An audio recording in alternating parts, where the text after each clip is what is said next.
అందరికీ నమస్కారం. Welcome back to our channel Sasi foods and crafts.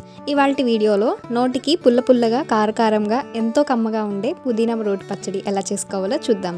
ఇది వేడివేడి అన్నంలో కాస్త నెయ్యి వేసుకొని తిన్నామంటే ఇంక చెప్పక్కర్లేదు, అంత బాగుంటుంది. లేట్ చేయకుండా పుదీనా పచ్చడి ఎలా చేసుకోవాలో చూద్దాం. దీనికోసం పుదీనా తీసుకోవాలి. ఇవి ఒక 2 గుప్పెలు తీసుకున్నాం. ఇక్కడ వీటిని కడిగి పక్కన పెట్టుకోవాలి. అలాగే చిన్న నిమ్మకాయ సైజ్ అంతా చింతపండు నానబెట్టుకోవాలి. అలాగే 1 టీ స్పూన్ జీలకర్ర, 1 టేబుల్ స్పూన్ ధనియాలు, ఒక 10-12 ఎండుమిరపకాయలు తీసుకోవాలి. ఇప్పుడు స్టవ్ మీద బాణలు పెట్టుకొని అందులో ఆయిల్ వేసి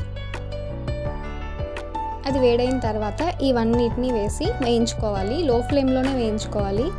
హై ఫ్లేమ్లో పెట్టి వేయించుకున్నామంటే త్వరగా మాడిపోతాయి, టేస్ట్ కూడా అంత బాగుండదు. కాబట్టి ఈ విధంగా వేగిన తర్వాత పక్కకు తీసేసుకోవాలి.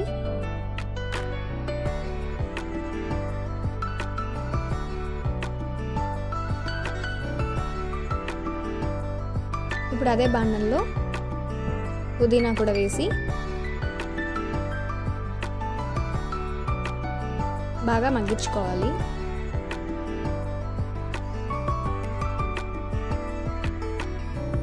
ఈ పుదీనా పచ్చడిని టమోటా వేస్తారు కొంతమంది, పచ్చిమిర్చి వేస్తారు, పల్లీలు అన్నీ వేసి చేస్తారు.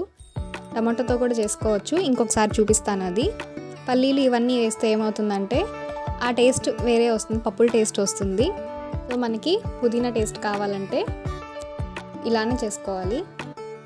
ఇప్పుడు వీటిని చల్లారిన తర్వాత రోట్లో వేసుకొని ముందు మిరపకాయలు, ధనియాలు, జీలకర్ర, కొంచెం ఉప్పు వేసి దంచుకోవాలి. ఇంకా ఈజీగా అయిపోవాలనుకుంటే మిక్సీ జార్లో వేసుకొని కూడా చేసుకోవచ్చు, కానీ దంచుకొని తింటే రోట్లో చాలా టేస్ట్ ఉంటుంది కదా. ఇప్పుడు దాంట్లో ముందుగా నానబెట్టుకుని చింతపండు కూడా వేసుకొని దంచుకోవాలి.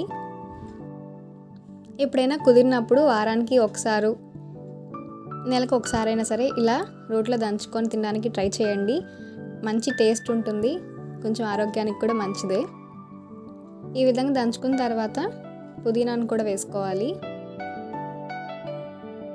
పుదీనా కూడా వేసుకొని బాగా దంచుకోవాలి.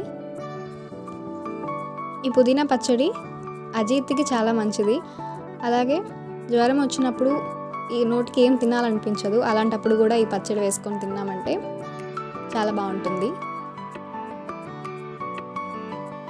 మధ్య మధ్యలో కొంచెం వాటర్ వేసుకోవాలి.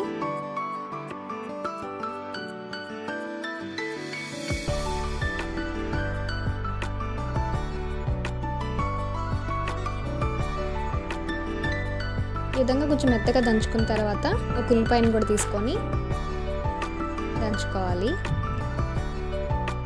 ఉల్లిపాయను మరీ దంచేయకుండా కొంచెం కచ్చాపచ్చాగా ఉండేలానే దంచుకోండి. అప్పుడు నోటికి తగులుతూ ఉంటుంది, అప్పుడు చాలా బాగుంటుంది.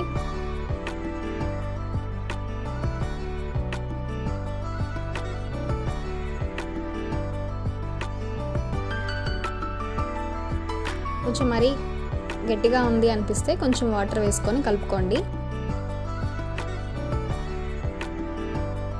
అంతే అండి, సింపుల్గా పుదీనా పచ్చడి రెడీ అయిపోయింది.